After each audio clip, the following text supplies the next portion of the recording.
Ludovico Ariosto was an Italian poet.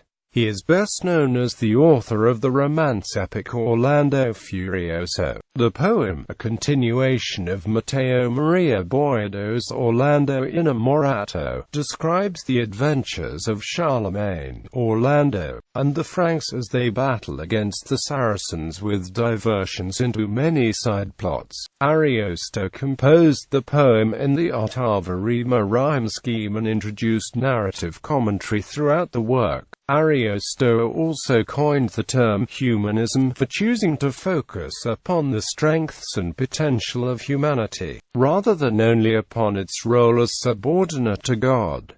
This led to Renaissance humanism. Birth and early life. Ariosto was born in Reggio nell'Emilia, where his father Niccolò Ariosto was commander of the citadel. He was the oldest of 10 children and was seen as the successor to the patriarchal position of his family. From his earliest years, Ludovico was very interested in poetry, but he was obliged by his father to study law. After 5 years of law, Ariosto was allowed to read classics under Gregorio da Spoleto. Ariosto's studies of Greek and Latin literature were cut short by Spoleto's move to France to tutor Francesco Sforza. Shortly after this, Ariosto's father died.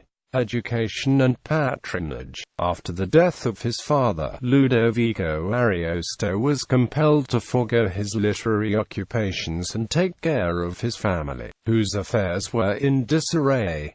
Despite his family obligations, Ariosto managed to write some comedies in prose as well as lyrical pieces. Some of these attracted the notice of Cardinal Ippolito d'Este, who took the young poet under his patronage and appointed him one of the gentlemen of his household. Este compensated Ariosto poorly for his efforts. The only reward he gave the poet for Orlando Furioso, dedicated to him, was the question, "Where did you find so many stories, Master Ludovico?" Ariosto later said that the cardinal was ungrateful, that he deplored the time which he spent under his yoke, and that if he received some small pension, it was not to reward him for his poetry, which the prelate despised, but for acting as a messenger. Ludovico Ariosto and Leonardo da Vinci shared a patron in Cardinal Ippolito d'Este's older sister, the Marchioness Isabella d'Este, the First Lady of the Renaissance.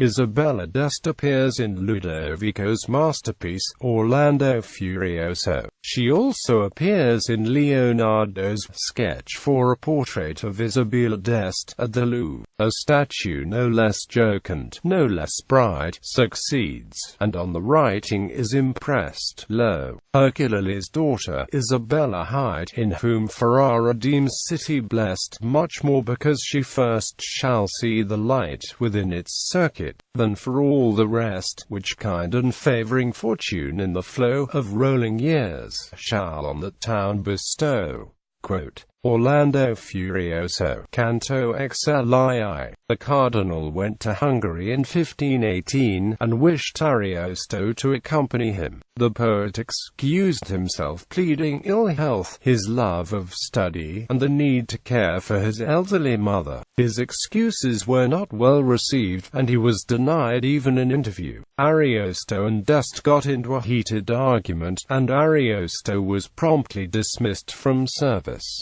New patronage and diplomatic career. The cardinal's brother, Alfonso, Duke of Ferrara, now took Ariosto under his patronage. By then, Ariosto had already distinguished himself as a diplomat, chiefly on the occasion of 2 visits to Rome as ambassador to Pope Julius II. The fatigue of one of these journeys brought on an illness from which he never recovered, and on his second mission he was nearly killed by order of the Pope, who happened at the time to be in conflict with Alfonso. On account of the war, his salary of 84 crowns a year was suspended, and it was withdrawn altogether after the peace. Because of this, Ariosto asked the Duke either to provide for him, or to allow him to seek employment elsewhere. He was appointed to the province of Garfagnana, then without a governor, situated on the Apennines, an appointment he held for 3 years. The province was distracted by factions and bandits. The governor had not the requisite means to enforce his authority, and the Duke did little to support his minister. Ariosto's government satisfied both the sovereign and the people given over to his care. However, indeed,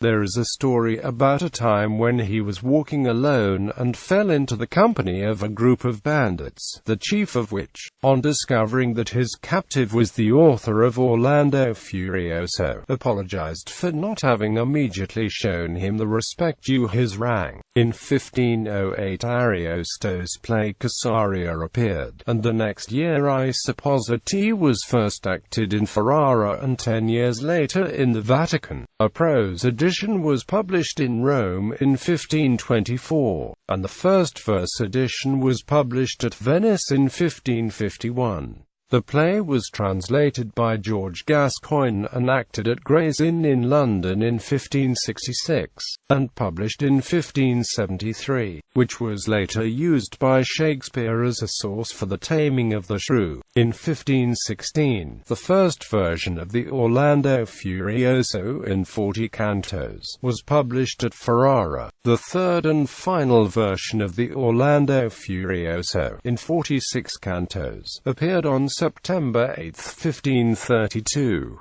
Poetic Style. Throughout Ariosto's writing and narratorial comments dubbed by Dr. Daniel Javich as cantus interruptus. Javich's term refers to Ariosto's narrative technique to break off one plotline in the middle of a canto, only to pick it up again in another, often much later, canto. Javich argues that while many critics have assumed Ariosto does this so as to build narrative tension and keep the reader turning pages, the poet in reality diffuses narrative tension because so much time separates the interruption and the resumption. By the time the reader gets to the continuation of the story, he or she has often forgotten or ceased to care about the plot and is usually wrapped up in another plot. Ariosto does this, Javich argues, to undermine man's foolish but persistent desire for continuity and completion. Ariosto uses it throughout his works. For example, in Canto 2, stanza 30 of Orlando Furioso, the narrator says, "But I, who still pursue a varying tale, must leave a while the paladin, who wages a weary warfare with the wind and flood, to follow a fair virgin of his blood." Some have attributed this piece of metafiction as one component of the sorriso ariostesco, or Ariosto's smile, the wry sense of humor that Ariosto adds to the text.